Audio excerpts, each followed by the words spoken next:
Hello, my name is Fred. I just wanted to talk about a few things.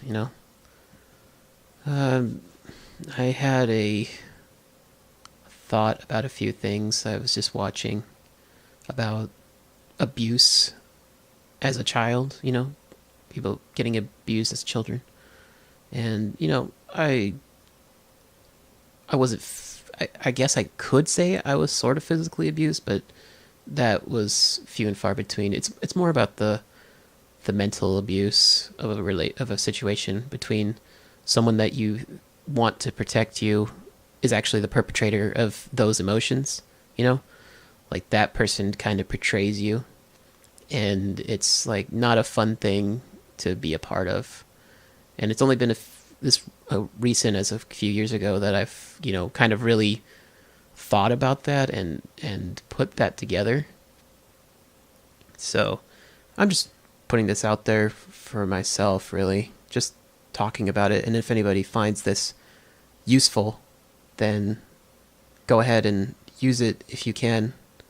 And if it can apply to you now, then I would say apply to it. Because for me, I lived with my mother for up till I was 26 or so, about till 2013. And a lot of it was, that I learned from myself is that maybe I felt sorry for her. She was just a very sad individual, and she was frustrated with the world and the way that things happened and how her life has been, I think. And although she doesn't talk about it, I just feel like that might be a reason behind it. But she was very incapable of really thinking about her kids as her kids. And a lot of it seemed like it was just more and more disappointment, which I think stemmed from how she felt about her life and where she was going. And so almost none of the words that I've ever heard from her were much of encouragement. There were some, but not nearly as much as I would have liked, for at that point in my life. And a lot of it was just negative stuff. Everything that I attempted to do that she felt like wasn't in the design or something like that, she would negatively connotate and become, slightly abusive to that. And the physical abuse was sort of not her really, but it was more like my eldest sister. And she just, she was not a very pleasant person to be around most of the time. I realized through a lot of the last couple of years of things online, like, social justice warriors and feminists, like, new wave feminists and stuff like that, or whatever they're called now. It's just that kind of individual is what I had to live with for the majority of my life. And that is where I really understood that, yeah, this type of stuff happens all the time to guys like me, to just individuals who had no idea that this was the circumstance that they were in, where women were just raising kids by themselves in a broken home. The father was either chased out or absent just because that's who that person was, or just, and then most of the time it's just because they want a welfare check. And a lot of what I learned about that too is that that's a thing. Like, systems are set up so that women make more money if they don't have a father figure in their lives. Sometimes that's just what it is. And I think that, I don't know if that was particularly my situation. It just feels like that could have been a part of it. So I think that a lot of what happens to people in their youth, most of it is out of your control. I mean, you're just a child, you don't know much better, but a lot of the things that you do at that point are your own choices. Like, for me, I could have easily run away multiple times if I really wanted to, but I figured, where would I go? What would I do? I don't know anything else outside of this. I know that there are things that are better than that, and I know that there are people out there who are better than this. It's just that I think I had a subconscious decision to if I leave, then I leave this person alone, and this person is miserable, and I don't know what's going to happen to them. So I think up until that point where I found out for myself, which was at 26, I finally told myself, you know what? You're not the best thing for me. And you're basically disrespecting me at every given point in time. And this was at a point where I tried to make the house better. I tried to set my own limits to this. And there was just one thing after the other. And just before I left, there was a lot of stuff that was going on. And I was still kind of I just had, finished up a vocational school and stuff like that. So I was trying to work.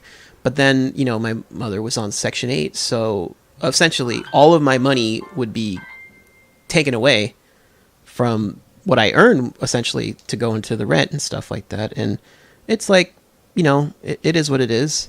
So I just went ahead and said, because she wanted to bring back this my oldest sibling to live with her for a bit because of a bunch of other stuff that happened since that point. Like she went off and did this, but she's trying to live here for now, do that stuff. And I'm just like, I don't want her to be here. I don't like her in a sense. I don't want to I don't want to have to deal with all the crazy stuff that you guys do to each other. They would attack each other, and mentally, like verbally and physically, they would attack each other. And, it was just not a stable situation. And them coming together again, just because I don't know what it is. I think my mother just feels sorry for her. I don't know what the hell she was thinking. Like your sympathy towards this individual does not overstate the fact that this person is abusive towards you. Like this isn't not a healthy relationship. You need to separate. You cannot be in the same house anymore. Like that's what I've pretty much thought, so I said as an ultimatum, like, you either do not accept this and let her do what she needs to do, or I'm gone, like I'm leaving. And so at that point, that's what I did. I left. I didn't, I just kind of, but even before that point, I was pretty much out of the house the entire time. I would just go over to my friend's house and crash, just fucking stay there for several days or whatever. I would always I tried to bring like a change of clothes in my car and stuff like that, and that's what I would do. But yeah, I just got to the point where I'm like, I gotta go. This is not healthy for me. This is not we're super strained at this point. This individual does not care about changing. This person does not care about anything that I would like to progress in. And so I decided to leave. And after several months of, looking for individuals who I could stay with, I finally found 2 individuals that, I'm still present at. We have our bouts and stuff like that, but I think that overall it's a lot more stable and it's a lot better for me in the long run. I think in the future I might eventually find my own place to live, because I feel like that would be the best thing for me. I've been more of a loner for the majority of my life, and even as a child, I kind of just stuck to myself and stayed with that, although I think it might have been more of a choice at my, like subconsciously to myself saying, I could do this, but then my mother is over there and she's going to say stuff if I do this. So, I mean, it's just really bad. Like, she wouldn't even let people into our house for me to play video games with, even just people who were down the street. I would have to play, so we hooked up the TV and Super Nintendo so that we could play it outside right there through a window. Like, this is the kind of person that I had to deal with. So, yeah, she has a lot of trust issues, and I think I had acquired a lot of that from her. It's like, like I said earlier, I think I was doing it more to protect her than myself, because I already knew from a young age that I probably could be independent on my own if I really tried. And I think that is still true, although there's a lot of hang-ups I got from all of that, and I'm still working on it. So, yeah, it is what it is. I'm trying to stay in contact with my family. I'm trying to stay in contact with my dad. I mean, we're on pretty good terms. You know, we talk a lot. And, well, I mean, we talk, I think, enough where I feel like it's something. You know, he's not completely out of my life. He didn't completely disappear. It's just that the choices that led up to that point basically made it so he really couldn't be there. Like, he had to, she basically forced him away, you know? And I, you know, that it is what it is, you know? You know, sometimes you want to think about, like, what changes in your life could have happened? What could have been better? What could have been worse? And I'm like, it could have been either or, you know? Like, if he was there, if I was in that side of the, you know, like, because he lives over in New York, and I went there and I stayed a couple weeks during, like, right after I finished the vocational school, and I kind of felt like the generation that was hovering around where I was didn't really seem on the up and up, you know? Like, they were kind of within the same situation that I was. So when I think about it, I think it's okay that is what it is, you know? But when I see the generation like from that family near him and what they've accomplished, I'm like, wow. You know, they didn't stop at just one thing. They did a lot. So that's kind of like where I want to go with this, you know? I want to do the YouTube thing just to see if I can do it. And in the future, I might set up, well, I have already, but I'm going to start I'm going to start recording myself doing certain sims, like racing sims, because I want to try to become a professional driver. That's one of my goals in life. And so, you know, I have a setup for it, and eventually I might do a webcam. So that's kind of where I want to go right now. I don't know. It's all this accumulated just because I've always had a passion for cars and stuff like that. And it's just like, it's always been on the back burner for me.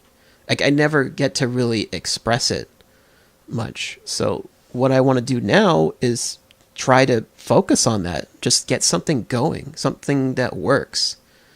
And, you know, I have a setup. I have a steering wheel. I have basically a racing seat cockpit thing that I have set up that I'm going to try working with and using that to put out my videos. And, you know, I only have one game, which is Project Cars, and eventually I'm going to start working on that. It's just, you know, I don't know. I just kind of wanted this as a not a podcast, but just a recording of me just saying out loud things that I would like to do, just to get things out off my chest, you know. And I hope that for those of you who are in a situation right now, who might be younger, who have issues like that, just know that sometimes it does get better. You know, you have to give yourself the time of day. Sometimes it feels like you're betraying somebody if you only think of yourself, but if you don't think of yourself first, then who are you thinking about? And if you're thinking about somebody else other than yourself, then you're really putting yourself on the back burner. And at that point in time, you're really not living. You're living for somebody else. You're basically a servant to someone else's desires and wants, and you're not thinking about yourself. And that causes a lot of people to be miserable and sad and angry and frustrated with life, you know? And when you let that stuff linger and you let that stuff fester in your head and you keep listening to all the horrible shit somebody's telling you, that only really exacerbates the problem.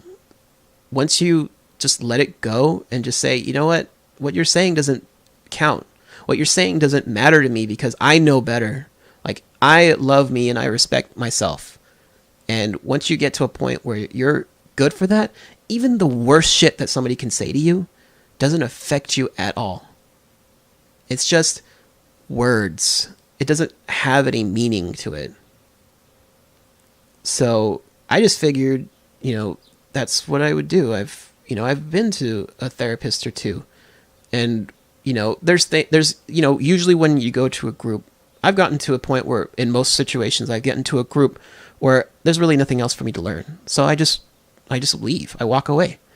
And I've done that with therapists, and I've done that with other self-help groups and all this other stuff. It's like I get to a point where there's nothing really else for me to say. Like, the point was is that I just wanted to hear an answer that I wasn't getting. So really, it's the answer is me. I'm the answer. I give myself the answer at some points, you know?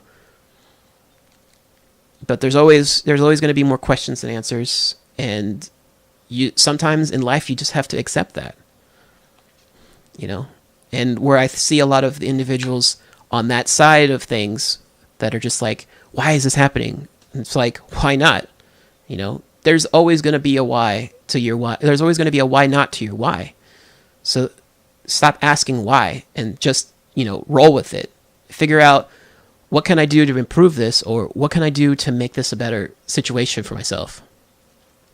How can I improve my life beyond what's already there, you know? And that's where people get the best ideas for being successful, whatever your profession may be, whether you want to invent something new or whether you're trying to write a book or whatever it is, you know?